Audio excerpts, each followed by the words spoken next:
दोस्तों नमस्कार, मैं हूं जयश्री नागदा और आप देख रहे हैं बेबाक राजस्थान। राजस्थान में 200 विधायक हैं और ये जो विधायक होते हैं वो विधानसभा के सदस्य होते हैं जिन्हें एमएलए कहा जाता है। विधायक का मुख्य काम कानून बनाना और उसे लागू कराना होता है। विधायक अपने निर्वाचन क्षेत्र के प्रतिनिधि के तौर पर वहां विकास के कार्य करवाते हैं। विधायक के क्या काम होते हैं, अगर आपको ये नहीं पता है तो चलिए इस पर भी पहले आपको समझा देती हूँ। दोस्तों, विधायक जो होते हैं ना, वो अपने निर्वाचन क्षेत्र में विकास के कार्य कराता है। अपने क्षेत्र में लोगों की जो समस्याएं हैं उनको दूर करता है। विधानसभा में नए कानून की योजना बनाता है और उन्हें लागू भी करवाता है। सरकार के साथ विकास के वित्त पोषण और समर्थन के लिए बातचीत करता है। लोक सेवा आयोग और लेखाकार जनरल की रिपोर्ट की समीक्षा भी वो करता है। सदन में अलग अलग जो समितियां होती है उनकी नियुक्ति करता है। विधायक एक क्षेत्र के विकास के लिए अलग अलग बजट पाता है। संविधान के कुछ हिस्सों को वो संशोधित भी करवा सकता है या कर सकता है। और इतना ही नहीं, विधायक क्षेत्र के प्रति पार्टी की विचारधारा और पूरे राज्य की प्रगति के लिए जिम्मेदार होता है। विधानसभा चुनाव हुए दोस्तों साल भर ऊपर हो गया है। अब ऐसे में विधायकों को इतना समय तो हो ही गया है कि इनके पास कुछ ऐसे कामों का लेखा जोखा हो जो ये जनता के बीच लेकर जा सके। लेकिन क्या सच में ऐसा है?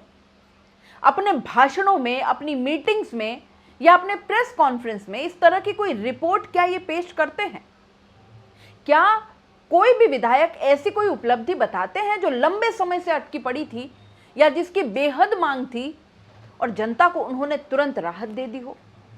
नहीं ना। बस यही बात मैं आज आपसे करना चाहती हूं, क्योंकि देखिए, आपकी विचारधारा कोई भी हो सकती है, आपकी पसंद कोई भी पार्टी हो सकती है, कोई भी नेता हो सकता है। लेकिन दोस्तों, ये बात आपको समझनी पड़ेगी कि चुने जाने के बाद वो नेता, वो पार्षद, वो विधायक, सांसद हर एक का है, मतलब सभी का है। फिर वो ये नहीं देख सकता कि ये मेरा वोट बैंक है या नहीं, इस फलाने ने मुझे सपोर्ट किया, इसने नहीं। कुल मिलाकर उसे हर व्यक्ति को ध्यान में रखकर कार्य करना होता है।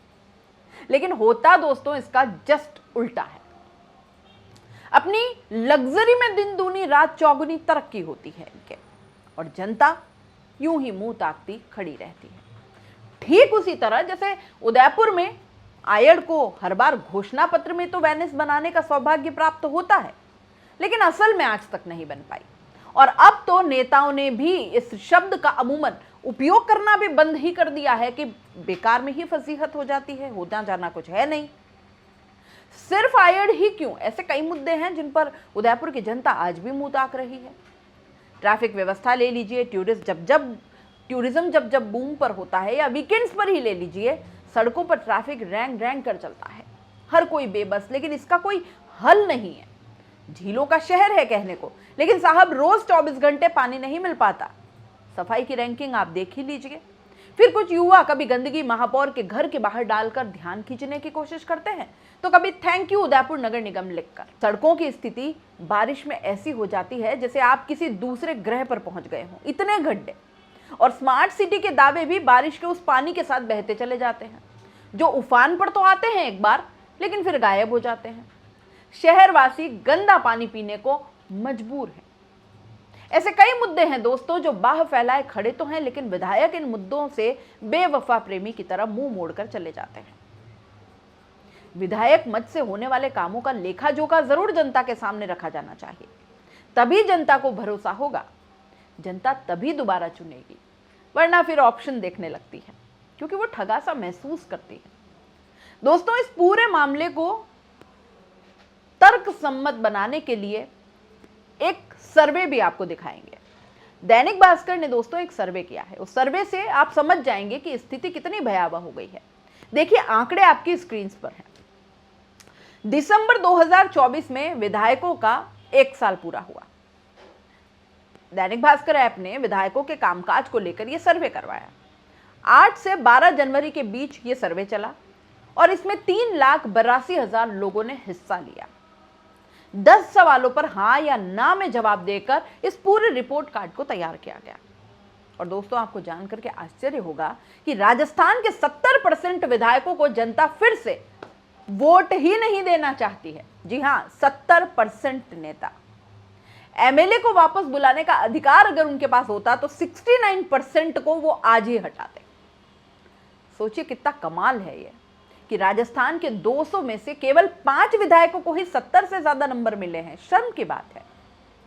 और 12 ऐसे हैं जिन्हें 30 से कम नंबर मिले हैं। सोचिए, लेकिन फिर भी वो लोग विधायक हैं। 111 विधायक ऐसे हैं जिन्हें 30 से 50 के बीच नंबर मिले हैं। राजस्थान के किसी भी मंत्री को जनता ने 70 से ज्यादा अंक नहीं दिए हैं। एक मंत्री को तो 30 से कम नंबर दिए हैं।